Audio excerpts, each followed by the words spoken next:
노벨 경제학상 수상자인 폴 크루그먼 교수가 한국을 찾아 이 디플레이션을 막기 위해 확장 재정 등 정부에 과감하고 즉각적인 조치가 필요하다고 강조했습니다. 한국GM 노동조합이 인수 후 처음으로 전면 파업에 나섰습니다. 이번 파업으로 생산 차질을 빚는 물량만 약 10,000대에 달할 전망입니다.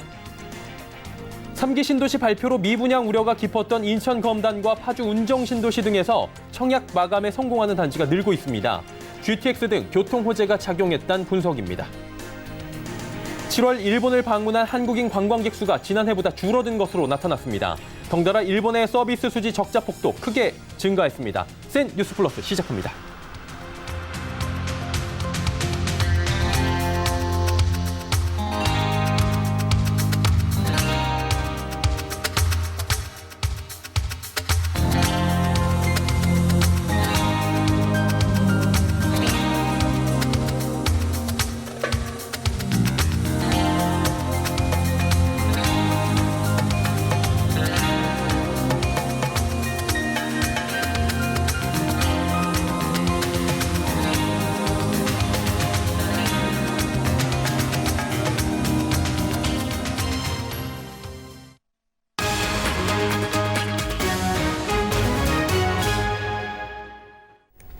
시청자 여러분 안녕하십니까? 센 뉴스 플러스 서정덕입니다.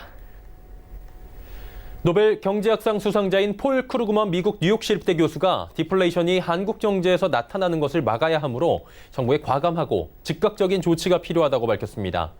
크루그먼 교수는 오늘 서울 콜레드 호텔에서 열린 2019 경제발전 경험 공유사업 성과 공유 컨퍼런스 기조연설을 마친 후 기자간담회에서 이같이 밝혔습니다. 그는 최저임금 인상이 경제에 긍정적인 영향을 미친다고 평가했습니다. 크루그먼 교수는 최저임금 인상은 소비 지출을 늘려 경제에 일부 긍정적 영향을 미친다면서도 다만 이 영향은 크지 않으며 지금 같은 시기엔 정부가 확장적 재정 정책을 펴 경기를 부양하는 게 훨씬 효과적이라고 강조했습니다. 이어 미중 무역 분쟁으로 중국발 경제 위기가 발생할 가능성이 있다며 분쟁 심화는 중국이 위기를 맞는 티핑 포인트가 될지도 모른다고 내다봤습니다. 한국GM 노동조합이 오늘부터 사흘간 전면 파업에 돌입합니다. 사측이 기본급 인상 등 노조의 임금 협상 요구안을 수용할 수 없다는 입장을 고수한 데 반발한 것인데요. 최근 신차 출시로 내수 회복에 시동을 건 한국GM은 또 한 번의 위기를 맞게 된 셈입니다. 정세미 기자입니다. 한국GM 노조가 오늘부터 전면 파업에 돌입합니다. 부분 파업이 아닌 전체 노조원이 참여하는 파업은 지난 2002년 GM이 회사를 인수한 후 처음입니다. 이번 파업 참여 인원은 총 10,000명. 신설법인 GM 테크니컬 센터 코리아 노조원 약 2,000명과 부평 창원공장 조합원 약 8,000명 등이 대상입니다.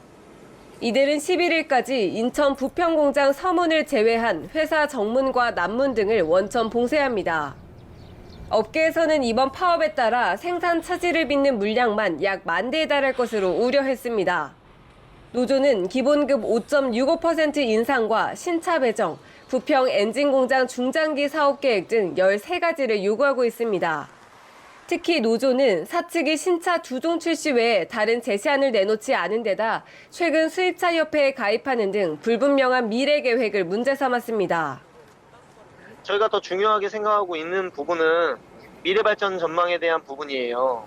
팀장급 이상들은 성과급 잔치를 했고 회사를 살리기 위한 신차종 투입이나 이런 그 어떠한 제시안도 내놓지 않고 있습니다. 하지만 사측은 최근 5년간 누적 적자가 4조 원에 달하는 등 경영 상황을 고려할 때 노조의 요구를 받아들이기 어렵다는 입장입니다. 한국GM 관계자는 회사가 투자 이행 등을 해온 만큼 노조가 약속을 지켜주길 기대한다고 밝혔습니다. 서울경제TV 정세미입니다. 현대 기아자동차가 올해 상반기 글로벌 시장에서 전기차 약 49,000대를 판매해 완성차 업체 5위에 올랐습니다. 이는 지난해 같은 기간 판매량인 18,445대보다 약 140%가량 증가한 수치입니다. 9일 현대차그룹에 따르면 현대기아차 상반기 국내외 시장에서 판매한 전기차는 현대차가 39,063대, 기아차 13,075대로 집계됐습니다. 현대차는 코나 EV가 23,247대, 기아차는 니로 EV가 1,122대가 각각 팔리며 전체 판매 성장을 이끌었습니다. 한편 정의선 현대차 수석 부회장은 오는 2025년까지 현대기아차가 전기차, 플러그인 하이브리드 등 전동화 모델을 44개로 늘려 167만 대를 판매하겠다는 목표를 제시한 바 있습니다. 2기 신도시인 인천 검단 신도시와 파주 운정 신도시가 미분양이 줄고 청약 마감에 성공하는 모습입니다. 이들 지역은 인근 3기 신도시 발표로 미분양 늪에서 헤어나올 수 없게 됐다며 신도시 반대 목소리를 냈던 곳입니다. 하지만 이런 우려와는 반대 현상이 나타나고 있는 건데요. G2X와 지하철 연장 등 교통 호재가 청약 수요를 이끌었다는 분석입니다. 정창신 기자입니다. 파주 운정 신도시에 분양한 이편한 세상 운정 어반 프라임 단지. 지난주 청약에서 889가구 모집에 1921명이 접수해 평균 2대1의 경쟁률을 기록했습니다. 업계에선 인근 고양 창릉이 3기 신도시로 지정돼 이곳 청약은 대거 미분양을 우려했지만 순인의 분양에 성공한 겁니다. 파주 운정은 지난 6월 중흥 S클래스, 대방 노블랜드, 파크 프루지오 등 3개 단지 총 2,527가구가 12년 만에 동시 분양에 나섰다 1순위 미달을 기록한 바 있습니다. 국토교통부 미분양 현황에 따르면 이 지역 미분양 물량은 단 10채에 불과합니다. 인천 검단 신도시도 작년 말 인천 계양이 3기 신도시로 지정된 후 미분양이 속출했지만 최근 분위기가 반전됐습니다. 이곳이 속한 서구 미분양은 7월 말 기준 1,894채, 전달과 비교하면 27% 넘게 줄었습니다. 전문가들은 2기 신도시 중 서울 접근성이 좋아지는 곳을 중심으로 청약 수요가 꾸준하다는 분석입니다. 그 사람들이 서울을 벗어나서 수도권으로 간 거고 어차피 서울에 있어도 분양을 못 받을 테니까 그렇다면 교통이 발달되거나 교통이 원활한 지역으로 청약을 갈 수밖에 없는 상황이지요 지금. 실제 파주 운정은 GTX A 노선이 들어서는 곳이고 인천 검단은 지하철 1호선과 5호선 연장 등의 호재가 있습니다. 서울경제TV 정창신입니다. 한 주의 시작인 월요일이었지만 마음은 벌써 추석 연휴로 향하고 계신 분들이 많으실 겁니다. 오늘 주식시장에서도 추석은 관심받는 키워드였습니다. 특히 추석을 테마로 주목받은 종목들은 짧은 연휴를 반영하듯 등락이 엇갈렸는데요. 이소연 기자가 전해드립니다. 주식시장에서는 계절이나 연휴 등을 반영한 테마주가 주목받는 일이 있습니다. 7월과 8월에는 여름 휴가를 맞이해 여행주가, 겨울에는 추워지는 날씨를 반영해 난방주가 부각되는 시기입니다.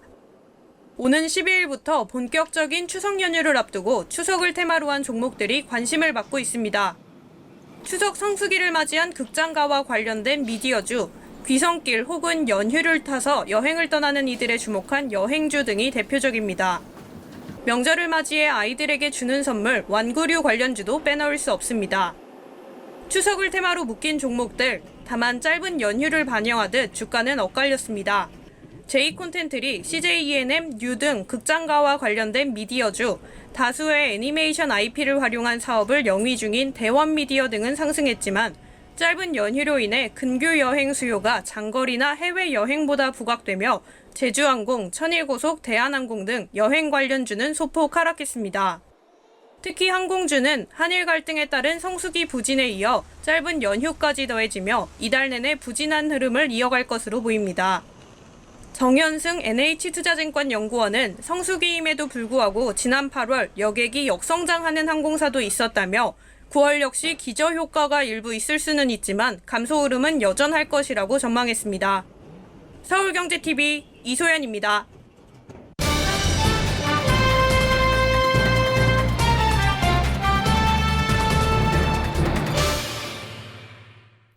매주 월요일엔 증권부 기자와 함께 한 주의 증시 전망에 대해 이야기해보는 시간 갖고 있는데요. 증권부의 배요한 기자와 함께하도록 하겠습니다. 어서 오세요. 네, 안녕하세요. 지난주 증시 흐름 괜찮았고요. 네.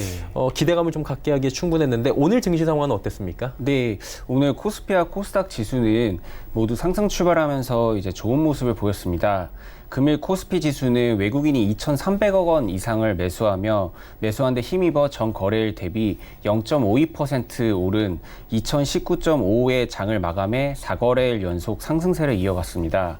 다만 코스닥 지수는 외국인과 기관의 동반 매도로 0.85% 하락한 625.77을 기록했습니다.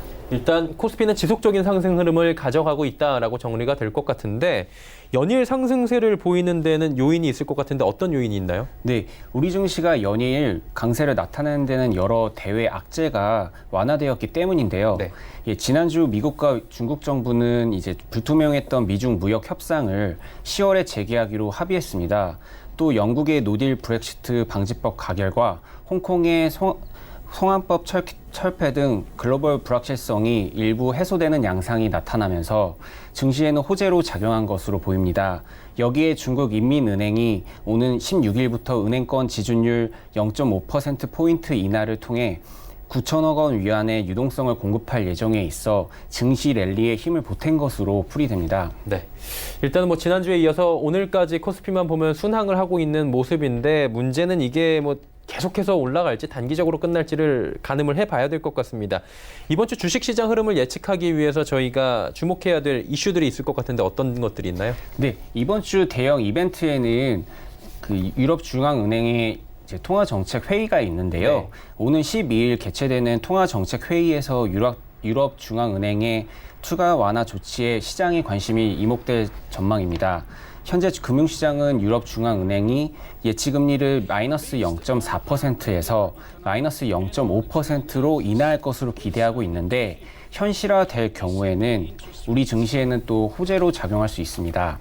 김진영 키움증권 연구원은 경기 부양을 위한 유럽 중앙은행의 양적 완화가 재개될 경우 유로존 경기에 대한 우려가 일부 완화되고 동시에 글로벌 전반의 통화 완화적 스탠스 완화로 투자 심리가 개선될 수 있을 것이라고 언급했습니다. 네. 이경민 대신증권 연구원은 드라기 유럽 중앙은행 총재가 기자회견에서 자산 매입 재개 등 추가 완화적인 부양 조치를 언급할 가능성이 높다고 이제 말했습니다. 네.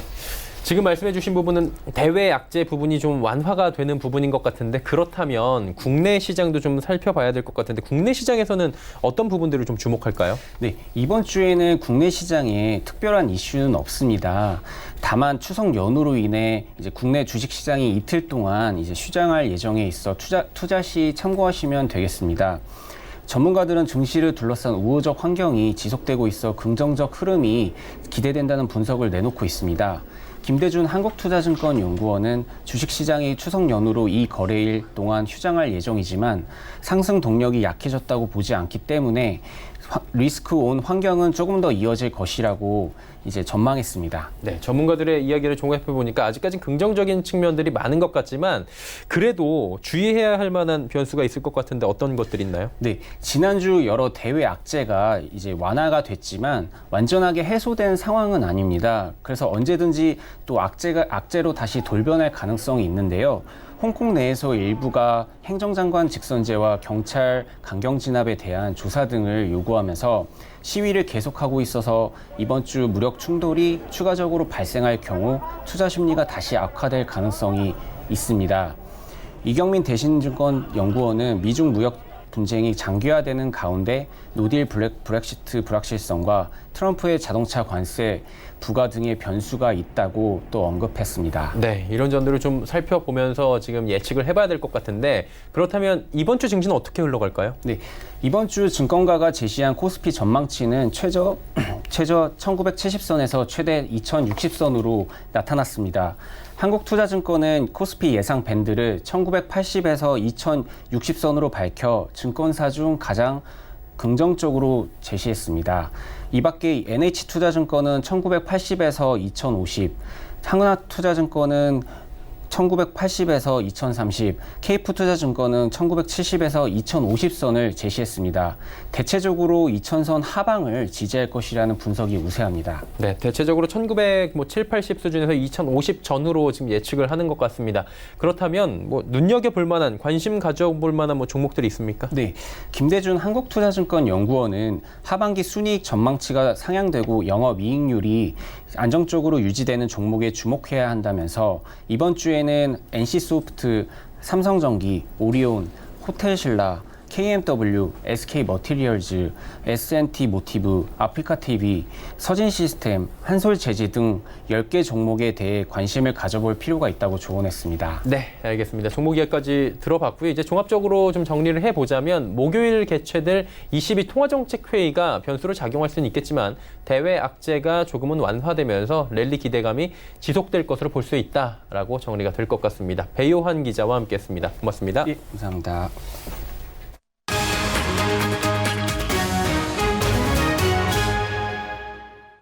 일본을 찾는 한국인 관광객이 줄어든 영향으로 일본의 서비스 수지 적자 폭이 확대된 것으로 나타났습니다.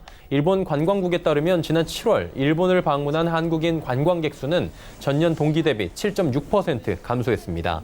이런 영향으로 7월 일본을 찾은 외국인 여행객 수는 5.6% 증가하는 데 그쳤습니다. 또 재무성이 발표한 7월 국제수지 현황에 따르면 서비스 수지는 약 2,300억 엔, 우리 돈 2조 6천억 원 적자를 기록했습니다. 서비스 수지는 여행과 운수, 통신 등 서비스 거래를 통한 수출액과 수입액의 차이를 뜻합니다. 올해 7월 적자폭은 작년과 비교해 8천억 원 넘게 확대된 겁니다. 지난주 우리나라를 강타한 태풍 링링은 전국적으로 큰 피해를 남겼습니다. 주로 기록적인 강풍으로 인한 농작물 피해가 많았는데요. 작년엔 폭염이 우리 농가를 괴롭혔는데 올해는 태풍 피해가 막심한 겁니다. 이에 농협손해보험에 비상이 걸렸습니다. 정부가 주관하는 농가 재해보험 판매를 전담하고 있는데 이번 피해로 수백억 원의 손실이 예상되고 있기 때문입니다. 고현정 기자가 전해드립니다. 역대급 강풍을 몰고 온 제13호 태풍 링링에 수확을 앞둔 농작물들이 훼손되면서 농축수산 종사자들이 직격탄을 맞았습니다. 7,500헥타르 규모 이상의 벼가 쓰러졌고 농지 침수와 낙과 피해가 각각 3,500헥타르 규모로 발생하면서 농작물 피해 면적만 14,000헥타르를 넘어섭니다. 이외에도 넙치, 광어, 돼지 등이 집단 폐사했고 선박이나 건물, 차량 파손 피해가 잇따르며 현재 관련 피해 복구 작업이 한창입니다. 이에 손해보험사들도 지난 주말 대책반을 꾸리고 피해 상황 파악에 적극 나섰는데 특히 농촌 지역 재해보험을 전담하고 있는 농협손해보험에 수백억 원대 손해가 예상되는 상황입니다. 농협손보 측은 아직 정확한 수치를 파악하지는 못했다면서도 지난해 폭염 피해로 800억 원 정도 손실이 발생했는데 그와 유사하거나 그보다는 더 낮은 수준으로 손익에 영향을 줄 것 같다고 설명했습니다. 실제 농협손보는 지난해 30일 넘게 이어진 유례없는 폭염 등으로 그간 200억 원대를 기록하던 한 해 순이익이 1년 만에 20억 원대로 떨어졌던 바 있습니다. 이미 올 상반기엔 대규모 강릉 산불 등으로 농협손보의 상반기 순이익은 205억 원에서 59억 원으로 71.2% 줄었는데 하반기 태풍 피해로 손해율이 커지면 올해 적자를 기록할 가능성도 제기됩니다. 작년 손보업계 총순이익은 1년 만에 17.8% 줄어든 719억 원을 보였고 보험 영업손실은 3조 1,090억 원으로 80.5%가 늘어나며 업계 실적은 매년 악화되는 상황입니다. 한편 정부는 재해보험에 가입한 농가, 어가 피해에 대해 추석 전에 보험금의 50%까지 선지급되도록 한다는 방침입니다. 서울경제TV 고현정입니다. 자율주행은 세계적으로 주목받고 있는 산업인 만큼 중국에서도 정부 차원의 투자를 계획하는 등 높은 관심을 보이고 있는데요. 국내 코스닥 기업 에스모가 중국 국영기업과 자율주행 사업 관련 업무 협약을 맺고 1억 달러를 투자받기로 해 이목이 집중되고 있습니다. 김성훈 기자가 전해드립니다. 자동차 부품 생산을 전문으로 하는 코스닥 상장사 에스모가 중국 중신그룹으로부터 1억 달러를 투자받게 됐습니다. 중신그룹은 중국 국무원 산하 국영기업으로 금융, 유통 등 다양한 사업을 영위하고 있는 거대 기업 그룹입니다. 이번 투자는 에스모가 오늘 선진 동신따 테크놀로지와 맺은 자율주행 관련 업무 협약에 따른 겁니다. 동신따 테크놀로지는 중신그룹이 지분을 보유한 중국의 자율주행 전문 기업입니다. 是这样，我们这个东信达科技公司是在中信资本是控股50%，那当然呢，我们要投资整个投资中信资本也是占50%以上，不管是投资以后10亿美金或者是20亿美金，那中信资本一定是占我们的那个也是大股东啊，50%以上。 에스모는 지난 7월 프랑스 자율주행차 전문 기업 나브야와 업무 협약을 맺고 한국을 포함해 일본, 중국 등 동북아 지역에서의 나브야 자율주행 차량 판매와 관련 서비스에 대한 독점권을 따낸 바 있습니다. 이번 MOU를 통해 에스모는 중국 내 네트워크가 탄탄한 중신그룹의 동신따에 나브야 자율주행 차량에 대한 중국 판권을 부여하고 합작법인을 세워 중국 내 자율주행 시장을 공략할 방침입니다. 우리 에스모가 동신다의 기술뿐만 아니라 제조 생산에 위한 노하우를 알려줘서 동북아인 중국 시장의 시장 자체를 선점하고자 하는 첫 발을 오늘 MOU를 하게 되었습니다. 중신그룹은 추석 이후 이사회를 소집해 에스모에 대한 1억 달러 투자를 결정지을 계획이며 동신따를 통해 투자를 집행할 예정입니다. 에스모 측은 첫 투자는 2달 이내에 이루어질 것으로 보인다며 동신따와의 합작 회사를 통해 장기적으로는 자율주행차를 직접 생산하는 것을 목표로 하고 있다고 설명했습니다. 서울경제TV 김성훈입니다. 4차 산업혁명 시대 지식재산권의 중요성은 나날이 커지고 있습니다. 그러나 중소기업의 경우 자금력 부족 등으로 지식재산권을 보호하기가 쉽지 않은데요. 이에 특허청과 기술보증기금이 손을 맞잡고 특허공제 운영센터를 열고 관련 상품을 출시했습니다. 김혜영 기자입니다. 특허청과 기술보증기금이 특허공제 사업 출범식을 갖고 특허공제 상품을 출시했습니다. 이를 통해 지재권 출원부터 특허 분쟁까지 지식재산과 관련해 중소기업의 든든한 금융 울타리가 되겠다는 계획입니다. 근데 중소중견기업들은 해외 특허 확보 비용이나 유지 비용 또는 나중에 소송에 대응하는 비용들이 많이 부족하기 때문에 특허 공제 같은 제도가 없으면 우리 기업들이 해외에서 대응하기 어렵다. 이런 문제를 해결하기 위해서 정부가 나서서 특허 공제 사업을 추진하게 된 것입니다. 특허공제는 가입기업의 적립금에 기반한 수익으로 운영되고 대출은 중소기업의 비용 부담을 줄이기 위해 선대여 후 분할 상환으로 운영됩니다. 월 30만 원에서 1,000만 원까지 상품을 선택해 최고 5억 원까지 적립할 수 있고 이자율은 시중은행의 예적금보다 높은 2%대 수준입니다. 특허 해외 출원 혹은 특허 분쟁 등 예기치 못한 어려움이 닥칠 경우 시중보다 낮은 2%대 금리로 적립금의 최대 5배까지 대출을 받을 수 있습니다. 대기업의 경우 자금력이 풍부한 만큼 특허 등 지식재산의 사업화와 보호가 쉽지만 중소기업은 여건상 쉽지 않은 현실을 반영한 겁니다. 해외 특허 관련해서 소송을 하고 있는데 사실 중소기업들이 대응하기 무척 어렵습니다. 분명 우리가 승소 가능한 그런 법률적 대응이 있다 하더라도 비용 문제랄지 지식이 없기 때문에 대응을 못하고 있는 게 현실이거든요. 네, 그런데 이런 제도를 통하면은 좀 많은 도움을 받을 것 같습니다. 기부와 특허청은 올해까지 1,000개 기업 가입을 목표로 적극적인 홍보에 나선다는 계획입니다. 서울경제TV 김혜영입니다. 추석 연휴 고속도로를 이용해 고향으로 떠나기 가장 좋은 시간대는 11일 오전 11시 이전이나 12일 오후 4시 이후라는 전망이 나왔습니다.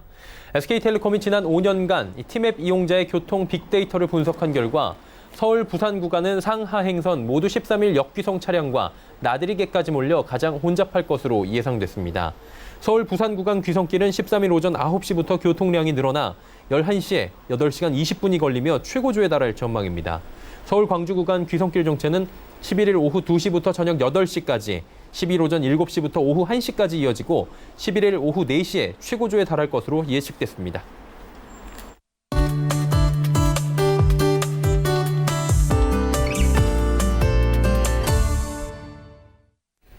(2019년) 전 세계에 몰아치고 있는 극심한 폭염과 자연 재난은 국가나 기업 그리고 국민들의 삶에 큰 영향을 주고 있다고 합니다.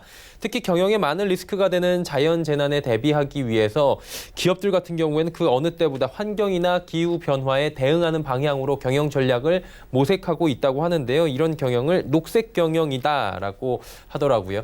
오늘 이 녹색 경영 관련된 이야기들 나눠보도록 하겠습니다. K웨더의 반기선 센터장과 함께합니다. 어서 오세요. 네, 안녕하세요. 예, 녹색 경영하면서 날씨까지 경영에 이용하는 거는 사실 쉽지가 않아 보이는 것 같아요. 실제로 소개해 주실 사례는 어떤 기업입니까? 자, 이제 2012년 1월에 녹색 경영 골프장에 선정되면서 환경부 장관 표창을 받은 기업이 있습니다. 예. 생태계를 복원한 새로운 친환경 골프장 운영에 대표적인 사례로 평가받은 결과로 바로 이 S골프클럽이 그 주인공인데요. S골프클럽은 인천국제공항 옆에 자리한 단일 퍼블릭 골프장으로는 국내 최대 규모입니다. 일반적으로 골프장은 환경 파괴 시설로 좀 비난을 받지 않습니까? 그런데 이 골프장만은 그렇지 않습니다. S골프클럽 부지는 인천국제공항을 건설하기 위해서 파헤친 채석장과 토치장으로 마치 버려진 폐염전이나 나대지 같은 땅이었는데요. 생명이 살 수 없던 그곳에 골프장을 건설하면서 잔디와 나무, 꽃을 심어 가꾸었고요. 생태계가 복원되면서 많은 동식물들을 볼 수 있게 되었죠. 네, 우리가 소위 골프장 하면은 산을 깎고 밭을 막 파괴하고 뭐 이런 생각들을 많이 하는데 확실히 다른 환경 골프장이라고 할 수 있겠네요. 아, 네, 그렇습니다. 그런데 이 골프장은요, 날씨를 경영에 이용을 하고 있습니다. 네. 날씨에 따라 골프장 내장과 기수에는 큰 편차가 있어요. 겨울에는 한파가 없이 날씨가 온화하면 내장객 수가 늘어나지만 혹한 같은 경우는 내장객 수가 급감을 합니다. 그러니까 이제 날씨가 골프장 운영에 큰 영향을 미친다는 것을 알게 된 이 골프클럽은 민간 기상 사업자죠. K웨더의 전담 예보 서비스를 지원받아서 날씨 경영을 하기 시작을 했습니다. 기상청 예보보다 18시간 더 긴 상세 예보로 1시간 단위로 72시간 후까지의 기온, 풍향, 풍속, 강수 확률 등을 제공받는 3일 상세 예보 서비스, 또 주간 예보, 또 주간 예보 이외에는 30일 예보까지 일일 기온 강수 확률 등 중장기 예보를 제공받아서 골프장 운영에 이용하고 있는 것이죠. 네, 시시각각 변화하는 그런 분단위의 정보들까지 지금 캐치를 한다라는 건데 골프 치시는 분들 보면 사실 추울 때 치는 게 그렇게 어렵다고 얘기들 하시더라고요. 네, 그렇습니다. 겨울 시즌의 경우에는 추위가 가장 큰 문제죠. 그래서 이 골프장에서는 겨울에는 포근한 라운드를 즐길 수 있도록 목도시, 손토시, 바람막이, 핫팩 서비스 등을 하고 있고요. 비록 동계 시즌이 아일이라고 하더라도 비가 올 때 라운드하는 회원들에게는 우비, 핫팩 대여는 기본이고요. 라운드하는 5시간 누적 강수량에 따라서 그린피 50% 할인 등 다양한 할인 이벤트를 운영하고 있습니다. 자, 이제 눈이나 비 때문에 라운드를 중도에 중단할 경우 이용하는 홀만큼 코스 사용료를 부과하는 레인책 요금도 골프장 최초로 도입해서 운영 중에 있고요. 겨울에는 겨울 온도 그린피 제도로 운영하고 있습니다. 동계 시즌이 시작되면 기존 그린피에서 할인된 동계 그린피를 운영을 하는데 이게 이제 기상청 발표 9시 온도가 영하로 떨어지면 단계별로 그린피를 할인해 줍니다. 네.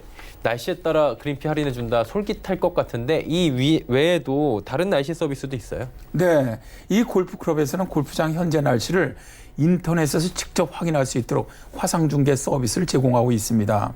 그러니까 골프장에 일일이 전화를 해서 현재 비가 오는지 날이 흐른지 바람이 많이 부는지 물어보지 않아도요. 직접 화상으로 볼 수가 있으니까 골퍼들이 아주 좋아할 수밖에 없고요. 또 여기에다 이 골프클럽의 자랑이라고 할 수 있는 골프장 날씨 정보를 전문으로 알려주는 모바일 앱도 있습니다. 그러니까 휴대폰으로 골프장의 날씨 정보를 쉽게 확인할 수 있을 뿐만 아니라 골프장 예약까지도 아주 편리하게 할 수 있는데요. 제가 겨울에 가봤어요. 그랬더니 아주 코스 곳곳에 핫팩, 붕어빵, 어묵 국물, 꿀차 등을 준비해서 서빙을 해주는데 저는 붕어빵 맛이 아직도 기억이 납니다. 자, 이 골프장은 날씨 경영을 통해서 많은 충성 고객이 늘어나서 이익도 증가했다고 하니까 이게 정말 스마트한 날씨 경영이라고 할 수 있지 않겠습니까? 네, 녹색 경영도 녹색 경영인데 말씀해 주신 붕어빵 얘기 들으니까 갑자기 또 붕어빵이 먹고 싶어지는 저녁인 것 같습니다. 오늘은 녹색 경영을 결합한 골프장 사례 K웨더의 반기성 센터장과 함께 이야기 나눠봤습니다. 고맙습니다. 네, 감사합니다.